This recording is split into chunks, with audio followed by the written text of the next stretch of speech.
Welcome to Hefsel Weekly. In this week's episode, we will talk about recent Nobel Prize ceremonies, how Hurricane Milton struck Florida barely a week after Helene, and how the ex-member of the famous group One Direction, Liam Payne, tragically passed away. Stay tuned.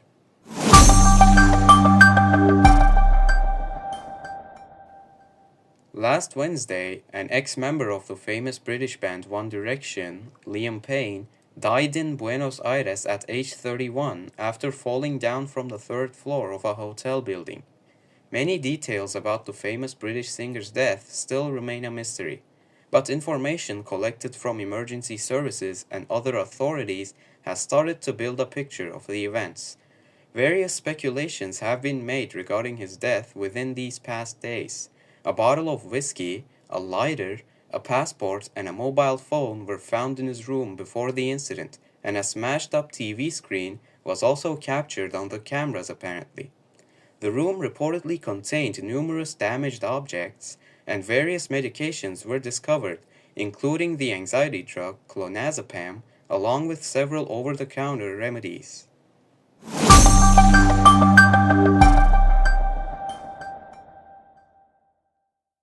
For over a year now, Israeli forces had been tracking Yahya Sinar, the 61-year-old Hamas leader who vanished in Gaza shortly after orchestrating the October 7 attacks. Sinar was believed to have spent much of his time concealed in the network of tunnels beneath the Strip, accompanied by bodyguards and a human shield of hostages taken from Israel.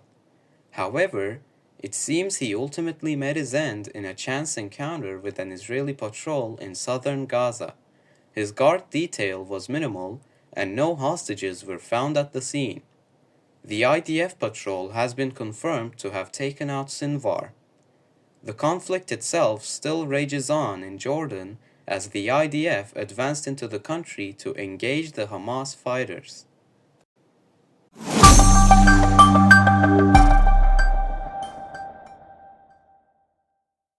Florida has been hit with wave after wave of hurricanes within this past month. We talked about how Hurricane Helene devastated the mainland US and how yet another hurricane was brewing.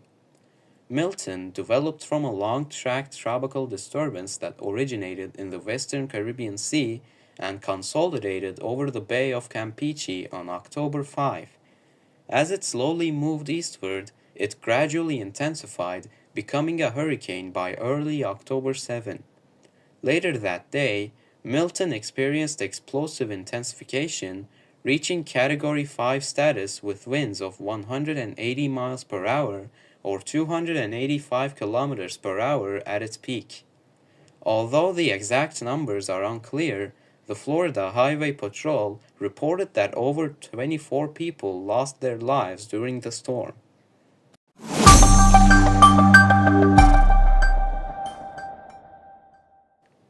As you may know, the winners of various Nobel Prizes in certain categories have been announced a few days ago. The 2024 Nobel Prize in Chemistry was awarded with one half to David Baker for computational protein design, while the other half was shared by Demis Hassabis and John M. Jumper for their work in protein structure prediction. Two American scientists, Victor Ambros and Gary Ruvkun, received the Nobel Prize in Medicine for their discovery of a new class of small RNA molecules that play a vital role in regulating genes. And the Norwegian Nobel Committee has chosen to award the 2024 Nobel Peace Prize to Nihon Hidankyo, a Japanese organization, for their efforts to demonstrate on why nuclear weapons should not be used ever again.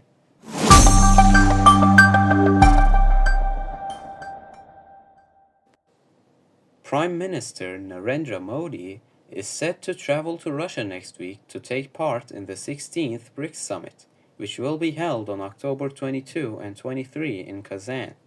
The summit, chaired by Russian President Vladimir Putin, will bring together leaders from Brazil, Russia, India, China, and South Africa. They will gather to discuss significant global challenges and enhance cooperation among the BRICS nations.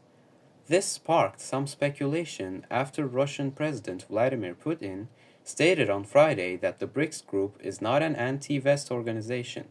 He said that, due to its size and faster economic growth compared to Western nations, BRICS is poised to drive a significant portion of global economic growth in the coming years.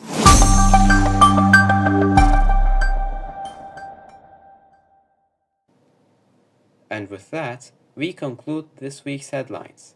It was Hevsel Weekly, and as usual, thank you for listening, and we hope to see you next week once again.